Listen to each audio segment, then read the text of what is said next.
स्वयं ही लेट गया। उसके लेट जाने पर वहाँ का बहता हुआ जल रुक गया। फिर कुछ काल के पश्चात उपाध्याय आयोधधौम्य ने अपने शिष्यों से पूछा, पांचाल निवासी आरुणि कहाँ चला गया? शिष्यों ने उत्तर दिया, भगवन, आपने ही तो उसे यह कहकर भेजा था कि जाओ क्यारी की टूटी हुई मेड़ बांध दो। शिष्यों के ऐसा कहने पर उपाध्याय ने उनसे कहा, तो चलो हम सब लोग वहीं चलें जहां आरुणि गया है।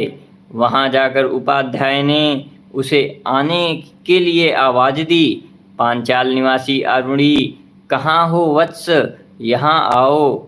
उपाध्याय का यह वचन सुनकर आरुणि पांचाल सहसा उस क्यारी की मेड़ से उठा और उपाध्याय के समीप जाकर खड़ा हुआ। फिर उनसे विनयपूर्वक बोला, भगवन, मैं यह हूँ, क्यारी की टूटी हुई मेड़ से निकलते हुए अनिवार्य जल को रोकने के लिए स्वयं ही यहाँ लेट गया था। इस समय आपकी आवाज़ सुनते ही सहसा उस मेड़ को विदीर्ण करके आपके पास आ खड़ा हुआ।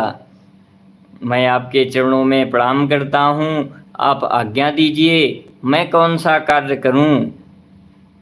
आरुणि के ऐसा कहने पर उपाध्याय ने उत्तर दिया, तुम क्यारी की मेड़ को विदीर्ण करके आए हो, अतः इस उद्दलन कर्म के कारण उद्दालक नाम से ही प्रसिद्ध हो जाओगे।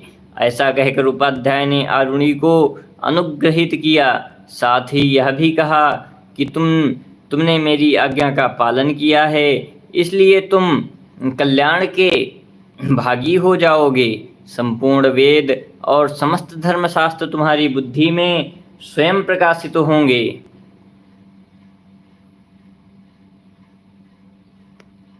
उपाध्याय के इस प्रकार आशीर्वाद देने पर आरुणि कृतकृत्य हो अपने अभीष्ट देश को चला गया। उन्हीं आयोधधौम्य उपाध्याय का उपमन्यु नामक दूसरा शिष्य था। उसे उपाध्याय ने आदेश दिया, वत्स उपमन्यु, तुम गौओं की रक्षा करो।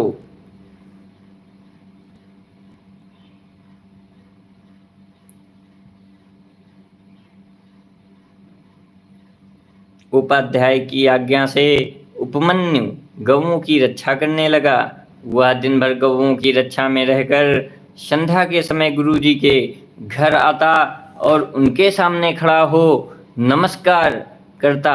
उपाध्याय ने देखा उपमन्यु खूब मोटा ताजा हो रहा है, तब उन्होंने पूछा, बेटा उपमन्यु, तुम कैसे जीविका चलाते हो जिससे इतने अधिक हष्ट पुष्ट हो रहे हो?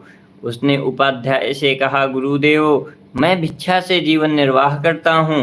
यह सुनकर उपाध्याय उपमन्यु से बोले, मुझे अर्पण किए बिना तुम्हें भिक्षा का अन्न अपने उपयोग में नहीं लाना चाहिए।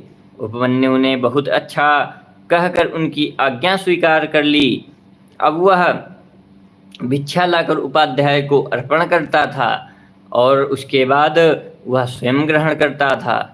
उपाध्याय उपमन्यु से सारी भिक्षा ले लेते थे।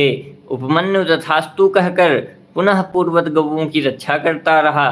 वह दिन भर गौओं की रक्षा में रहता और संध्या के समय पुनः गुरु के घर पर आकर गुरु के सामने खड़ा होकर नमस्कार करता था। उस दशा में भी उपमन्यु को पूर्वत हष्ट पुष्ट ही देखकर उपाध्याय ने पूछा, बेटा उपमन्यु, तुम्हारी सारी भिक्षा तो मैं ले लेता हूँ, फिर तुम इस समय कैसे जीवन निर्वाह कर रहे हो?